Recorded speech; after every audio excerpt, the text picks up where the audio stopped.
Dr. Shruti is a ratified member of the AIOS and she'll be speaking on comparative study of conventional eye drops versus novel vaporized spray of cycloplegic pediatric protocol in Indian pediatric cohort. Dr. Shruti, please. Good morning, everyone. I'm Dr. Shruti Nishant, and I'm a pediatric ophthalmologist. And being one, I think it's a great joy to actually look at the children's eyes.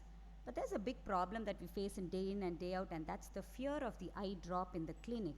And this eye drop issue is something all of us face because children do have pre-drop anxiety. They have poor cooperation because of that, prolonged dilatation time, difficult patient-doctor relationships, and also difficulty in post-op follow-up periods because of the specific anxiety. And there is a paper that talks about the psychological impact of eye drops administration, where children can be cooperative up to 45% of the time. So this is a serious issue. In order to solve this problem, we have come up with a novel solution of a spray delivery of the cycloplegic and mydriatic drug in a bottle format.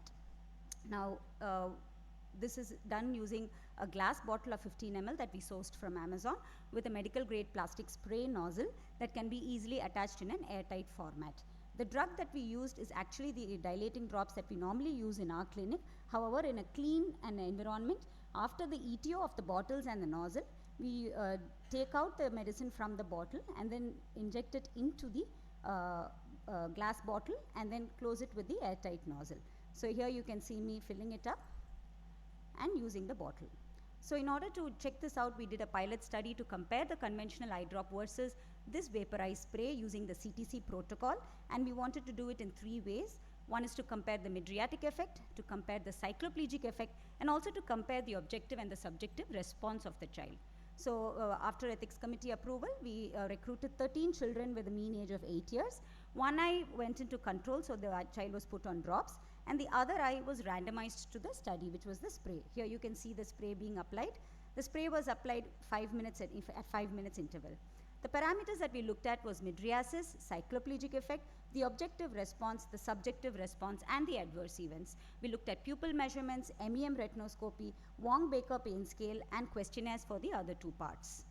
Now, the results, when we looked at the mydriasis effect, what we saw was a really good response. The red line that you see is the drop and the blue line that you see is the spray, and you can see there's a really no statistically significant difference between the 2 methods, and both the methods achieved equal if not same results. And when we looked at the absolute mean difference in pupil size, the spray got about 4.8 mm of dilatation, and it was interesting to note the 15-minute to 40-minute was the best effect. The cycloplegic effect as well after MEM retinoscopy showed similar levels of cycloplegia in both the groups. There was no statistical significance. When we looked at the Wong-Baker pain rating scale, that's where we saw the difference. The score in the spray group was 0.7 versus the drops group, which was 5.38. When we looked at we made a 24-hour phone call to the parents after the drop, and we saw that beyond the regular blurry vision photophobia complaints, there was no adverse events. And when we asked the children for what they preferred, 100% of the children wanted to prefer the spray. Now, one question that arises is how does the spray work? It is working through the transconjunctival mechanism, through the closed eyelids, through the pupils.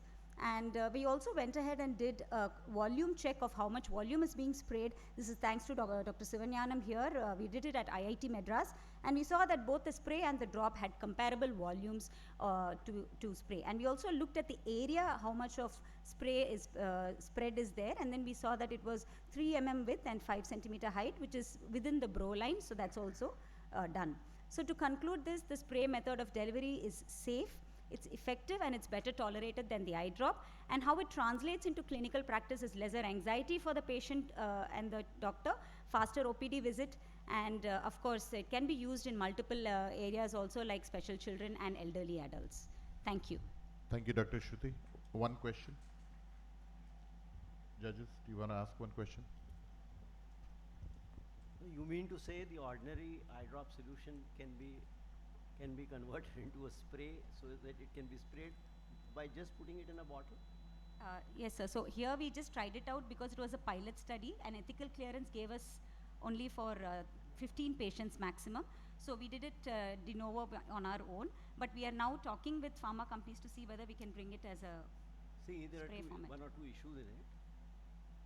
This vapor business is being explored as a method of delivery of the drugs in eye. The problem is to have a vehicle which will convert it into vapor at ordinary room temperature. Unless you have a vehicle which will take it there, it is not possible. And then whether the vapors can penetrate the current ocular surface barriers for penetration. Using it through skin.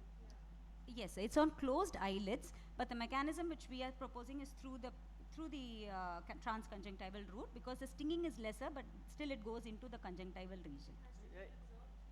Skin, and then the side effects will be more.